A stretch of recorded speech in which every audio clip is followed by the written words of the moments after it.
Coming up, several state titles will be up for grabs over the holiday weekend. We'll set the entire championship scene for you, starting with the previews of the 2016 North Dakota and South Dakota state track meets. 8 teams will be vying for 2 titles in Sioux Falls. We'll take an in-depth look at both South Dakota high school baseball tournaments. Plus, the Heinerts, Alex and his long-lost cousin Alan, officially renew their rivalry as they unveil their teams for our 2nd annual Interstate medley. Varsity Sports starts right now. Hello and welcome to Varsity Sports alongside Jason Andera. I am Jay Elson. I am ready. How about you, Jay? You are ready. Lot to preview. All kinds of equipment. State titles. And we've got to share time today between some great baseball and some great track. I am going to give up the baton, though, to get things started to Mr. Heinert. Okay. But please, save me some time for baseball, guys. Yeah, we'll absolutely. do our best. No problem. No problem. No guarantees. No guarantees on whatsoever. that. Well, I'm sure he's going to keep us honest here, so we better get moving. Let's get started with our state track previews. Alex, in North Dakota, the state meet coming up this Friday and Saturday in Bismarck. Let's take a look now at what you think could be the closest team race of any class in either state, and that is the battle for the podium in Class A girls. Yeah, this has been a class dominated by Bismarck Century for the past 5 seasons, but it is in play that the Pats run could be halted this time around by a certain team from Fargo Davies. Remember, these two were tied for first in our final coaches poll of the year, and that was before Davies won the EDC region title by 90 points. Davies has standouts in the sprints, the hurdles, and the jumps. They'll be tough in every relay as well. Remember, though, Century won the WDA by almost as much, and they're just as deep as usual across disciplines. Bismarck Century has been the team to beat the last 3 and 4 years, and the model they've used has been one of diversity. And so that's been a very intentional goal of mine as the head coach in the 3 years that I've been there. And I think our kids are ready to take the positive and see how they can score as many points and have some more PRs this week at state. Yeah. All right, so that's Rory Beal's take. What do you think? Oh, Davies needs to be at their best if this is going to happen. They got to be tops in the sprints, tops in the hurdles especially. If they perform as expected in those disciplines, they place first or second in each relay like they could do, they might have enough points to win this title. This Century team, so deep though, like they always are. They're projected to earn points in almost every event, so they've got a little bit of a larger margin for error than anybody else. I think it's going to be extremely tight. Projected out as just a 4-point difference between these two. Wow. But Century might just have enough to earn their 6th straight state championship. All right, well, Century also are defending boys Class A champion in North Dakota. The Pats stunned Bismarck last season to break a streak of 11 straight titles for the Demons. Do you see this as another battle between those two once again? Yeah, in all honesty, there are a ton of solid boys programs in Class A, but this feels like a 2-team race for the title. Nobody else has the top-to-bottom depth that the 2 traditional Bismarck powers do. One of the things we always strive to do is just to get as many kids as we can to the state meets, and then, hopefully the depth will carry us through to some good things once we get there. And, just focusing on what we can control, trying to put our best foot forward and kind of let the chips fall where they may. Again, those Tim Jacobson's thoughts. What are yours? Well, it's a bit of a role reversal this year. Century's been the number 1 team in the state. They've been the favorite throughout. Bismarck is kind of the underdog coming into this thing. I don't think that change in mindset really matters too much. Entering state, Century's only got 2 guys that are individually seeded first, and Zach Sweep in the 110s, Max Cook in the long jump. But they just have more dudes out there that are going to place than anybody else. I think even if the Demons win more events, which they should do, the Pats' depth is going to win out. Okay, well, in Class B now, you picked the defending girls and boys champs to repeat at the start of the season.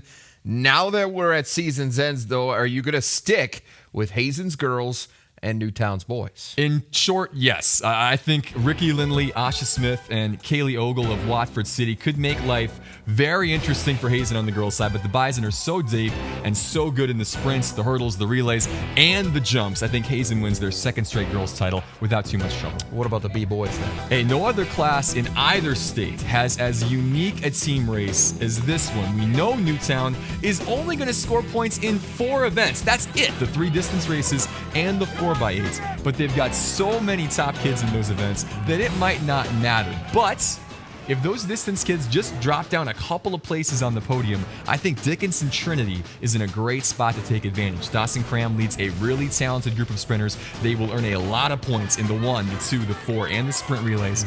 It's completely possible that version of this plays out, but I feel like Newtown ultimately, I think they get the job done for the second straight year. The stage is set now in North Dakota. When we come back, we're going to do the same in South Dakota. Will Alex stick with his preseason favorites yet again, or has he had a change of heart? You're going to find out next. Varsity Sports on Midco Sports Network is presented by Mitchell Technical Institute, Shields, and Farmers Union Insurance Agency. Welcome back. Well, Alex Heinert back for more track and field talk as the scene shifts now to South Dakota. The state meets back in the eastern part of the Rushmore State this year, but I know you expect a couple of West River schools to do very well, especially in Class A. Yeah, no question about that. The middle class of South Dakota was dominated last year by St. Thomas More, and STM is back again this year with a deep crop of sprinters and mid-distance specialists on both the boys and the girls side. It's not all about the Cavaliers, though, out west. The Custer girls are going to be right in the mix this season. Tori Glazier and Jordan Menken leading the way for the Wildcats. STM still has Delaney and Bailey Carlson and Shannon Duffy. They're still very much the favorite in this race, but what looked like a second straight walkover for Scott Benson's crew now projects to be a little more of a dogfight in Class A. What about the boys then? Cavs aren't quite as deep from top to bottom as they were last season, but there's just no real challenger. I think STM should win going away. They've got so many top-level sprinters. They just keep throwing sprinters at you, and they should win both sprint relays again this year. Plus, Luke Julian will be at or near the top of the podium in the 3 distance events. Okay. Sioux Falls Christian's got a good squad, as does Spearfish and West Central, but this is really a race for second between those 2 schools behind St. Thomas More. All right, let's move on to Class B now. The Ipswich dynasty looks like it's poised to keep on rolling. No doubt in my mind. The Ipswich girls have won 4 straight state track titles. I don't see that changing this year as long as Macy Hines is running. She's been a little limited this season with some hip and back trouble. But remember how she's won 15 individual state titles? Remember that. She is favored to pick up 4 more this weekend, including her first 3,200 meter title. That's not going to be easy. Going to have a quick turnaround of only about 50 minutes between the 800 and the 2-mile final on Friday. But if anybody can do it, I would say Macy can. Now, if this something happens and she's going to pull out of a few events, then what projects to be a comfortable 40-point win becomes awfully tight as Chester's going to be ready to pounce, led by a great sprint group led by Josie Wolf. I don't see it happening, though, but I'm just keeping you abreast of all the scenarios here that could be in play. We certainly appreciate that. The boys' team race in Class B, usually so tough to predict. What do you see happening this year? This could go a lot of different directions, but I think Coleman Egan has emerged as a slight favorite behind Cole Creech and an underrated group of sprinters and hurdlers. Bison's going to earn a lot of points in a lot of different events, as Daniel Burkhalter in the distances, the Buer twins in the sprints, the jumps. Plus, don't forget about Phillip, Chester, defending champion Platte Geddes. They'll all be in the neighborhood. I think, though, this will come down to a 2-team race between Coleman Egan and Bison. I think it's going to be decided by 5 points or less. Close one. So, who's your pick then? I think I'm going to stick with Bison, who I picked in the preseason. I'm not sure if Coleman Egan has got what it takes to place high in all of those relays, with Cole Creech only running in 2 of them. Well, I guess that would be our sign to keep moving it along. One class left to break down here, the AA boys race for us. Unless something strange happens here, this is Lincoln's title to win. I think top to bottom, it's their quality and their depth is just that much better than the rest of the field. And that's a credit to the work the kids have put in from last year to this year and the job this coaching staff has done. I asked Jim Jarosky yesterday if his squad was feeling any extra pressure now that they've been labeled the favorites. Here's what he had to say.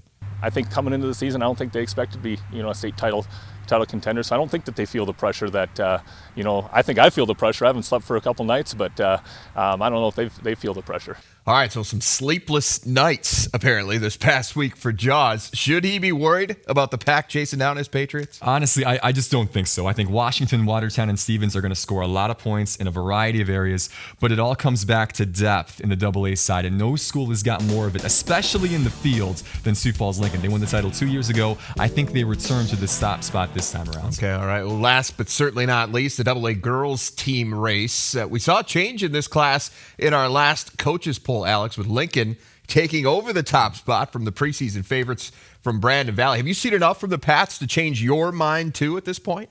Let me tell you a little story. Okay, I'm going to listen to your story. During my conversation with Jaws at LHS yesterday, I asked him what he thinks the biggest strength is on his girls' team this year, and he starts talking about the field events. He's got so many kids in the jumps and the throws, Izzy Van Veldhuizen, Riley Heyer, Michaela Moore.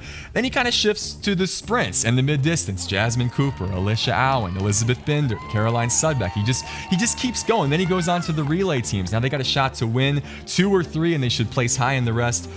What I'm trying to say, it took him about 5 minutes to get through all the strengths of this team. And Lincoln, they just have developed into a complete squad from the start of the season to now, from top to bottom. And there's just no other team in AA that can say that. Okay, so what about Brandon Valley? And, of course, Stevens, the perennial power. That's right. 2-time defending champs Raiders and BV, who were second a year ago. I think they both score at or around 100 points. And these are great teams. But if something bizarre happens, they have a shot. But I think this is just the Lincoln Patriots title to win. I caught up with Lynx head coach Troy Sturgeon yesterday. Here's what he thinks needs to happen for the Brandon girls to earn their first state track title. If we can get a few great performances out of our kids and maybe get a few gifts from the track gods as we go along the way, maybe we can be right down there at the end of the meet. Yes, calling on the track gods, huh?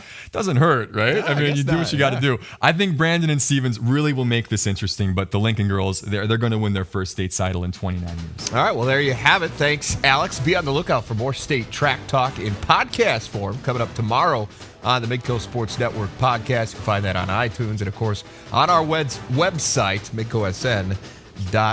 Well, everyone loves a good family rivalry, right? Well, we've got one to renew right here on Varsity Sports next. Alan Heinert has a bit of a score to settle with his cousin Alex. Get the details next. Varsity Sports on Midco Sports Network is presented by Mitchell Technical Institute, Shields, and Farmers Union Insurance Agency.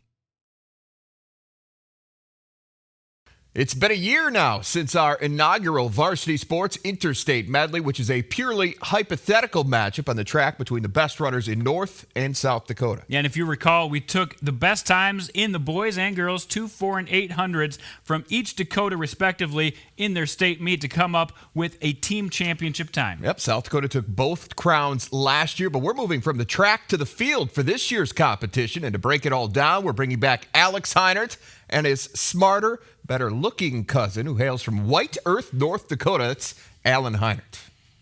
Thanks, guys. Alan, after the shaming you experienced in this competition last year, I'm proud of you for coming back for round 2 this spring. We had an off year. It's not going to happen again. Okay. We'll see about that. We have made a few changes to the format this time around, with the most obvious that we're picking field athletes instead of runners, just to mix things up.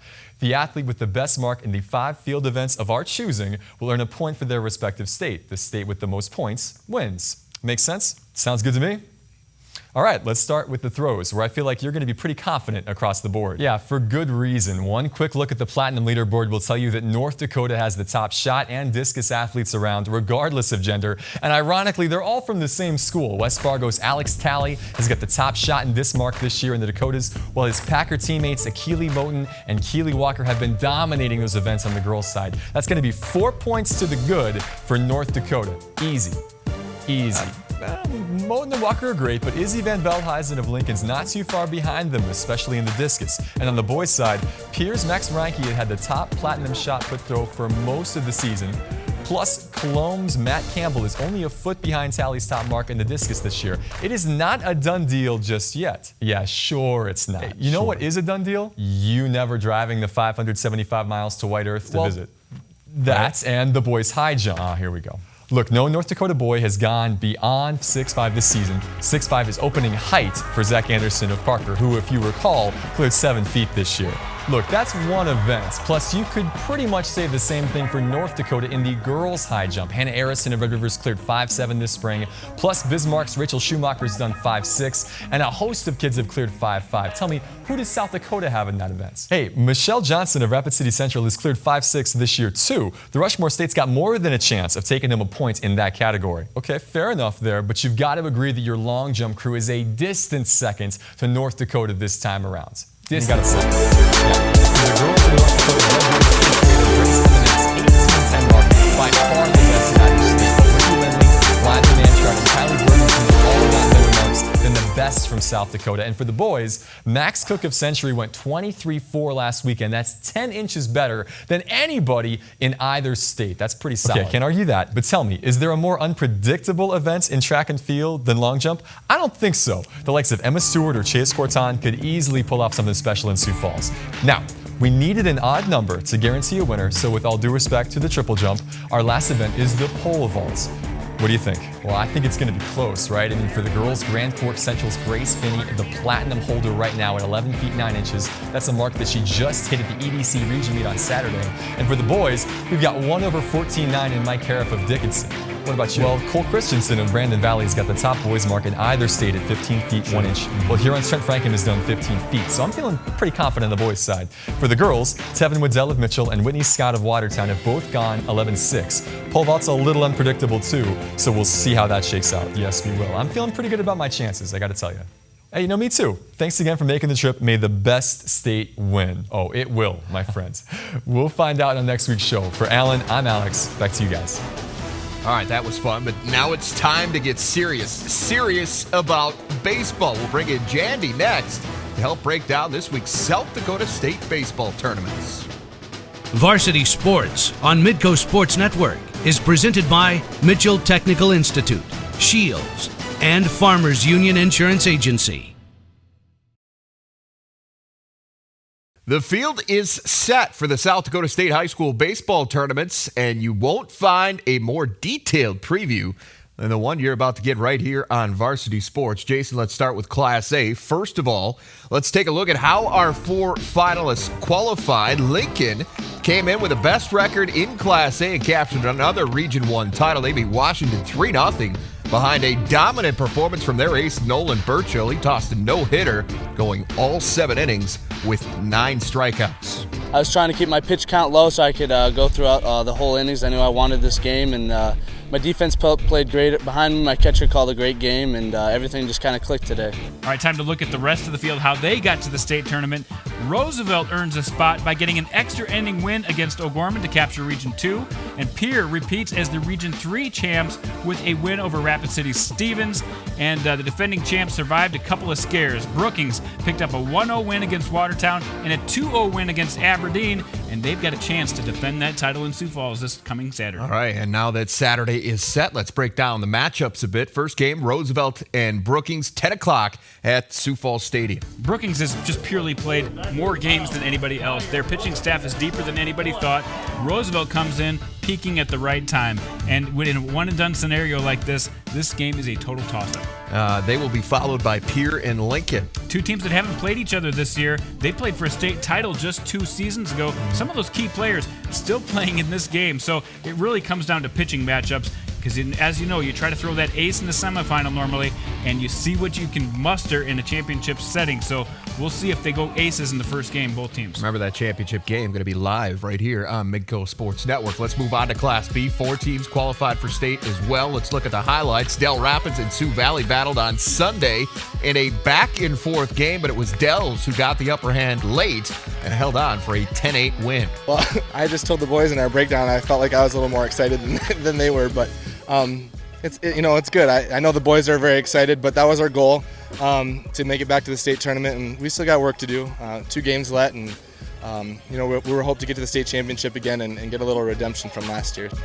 Monday in North Sioux City, the weather threatened to hold up these games in the region finals, but it got played, and Dakota Valley faced off against Bonham, Scotland for the right to go to state. Cavaliers got on the board first, but the Panthers produced runs on a sac fly and a late inning balk to score their 2 runs, and they earn a spot at state. It's a big moment for us. Boys are ready to play. I mean, they came to play tonight, even though we had the long delay on everything. But yes, we are ready to play going forward. So we'll have tomorrow off, and then we'll get ready for state. Tuesday night in Renner, Blake Svoboda took them out and pitched 6 great innings, and the entire West Central lineup chipped in to create 5 runs. The Trojans make it back to the state tournament with a 5-2 win over Garrettson to take the Region 3 crown. That's what we're pitching in defense. Sometimes we hit, sometimes we don't. So, today our bats woke up and we did pretty good, but mainly we're a pitching defensive team. For the last 2 times Winter Colome and St. Thomas More played, each earned a 1-run victory. This time turned out to be no different. The Winter Cologne Royals won in the bottom of the 8th. This is extra innings, folks, when they scored on a pass ball to get the 3-2 win. Huge win for Winter Cologne, earning a spot in the state tournament. What a way to punch that ticket, huh? Or if you're St. Thomas More, what a way to lose that ticket. Yeah, both teams fought so hard, and it's always a close game. It's really hard to get out of Region 4. Great accomplishment for the Royals. Well, we know we're going to have a new champ in Class B, Jason. What do you think of this field? Well, there's a lot to break down. Too much, in fact, to do right now. So check out our podcast. We're going to record it on Thursday. It'll be up there very soon. midcosn.com/podcast. All right, well, we've pretty well covered South Dakota now. When we come back, we're going to turn our attention to North Dakota baseball. Region play set to wrap up this weekend. We're going to take a closer look at that postseason picture after this. Varsity Sports on Midco Sports Network is presented by Mitchell Technical Institute, Shields, and Farmers Union Insurance Agency. Time now to take a quick look at the regionals in North Dakota Class A baseball, and here is a look at your bracket for this weekend. Jaddy, what sticks out to you about these top teams? Well, the WDA has a lot of good teams, and the top 3 have been the top 3 all year for a reason, but the 2 teams on fire right now, Bismarck and Century, I look for them to qualify, as well as Dickinson, and it'll be a dogfight for that last spot in the WDA. The East region is at Jack Williams Stadium in Fargo. Let's see this bracket now. Jaddy, who's peaking at the right time from the EDC side of things? Well, West Fargo's won 5 out of their last 7. Fargo North playing very well, but North has had a little bit easier of a schedule, so don't let that be too deceptive. And Davies, after a 5-7 start, they're at to a 13-8 record after that. So a little weaker in the East overall, but there's some teams that can make some noise. And this year of all years, look for some of those 5 to 8 seed teams to cause some noise in the regional tournaments. Well, the 2016 North Dakota State Baseball Tournament, remember, coming up June 2nd through the 4th at Jack Brown Stadium in Jamestown. Quickly, what do we got in Class B? I know we don't have much time. Not much time, but in Class B, 5 of the 8 teams have qualified for state. The rest will qualify either Wednesday night, tonight, or tomorrow night. So the field will be set there. We'll make sure to set you up next week a little bit more in depth on North Dakota baseball. Absolutely. That is our time for this week. For Alex Heinert, Alan Heinert, Jason Andera, I'm Jay Elson. Thanks for watching.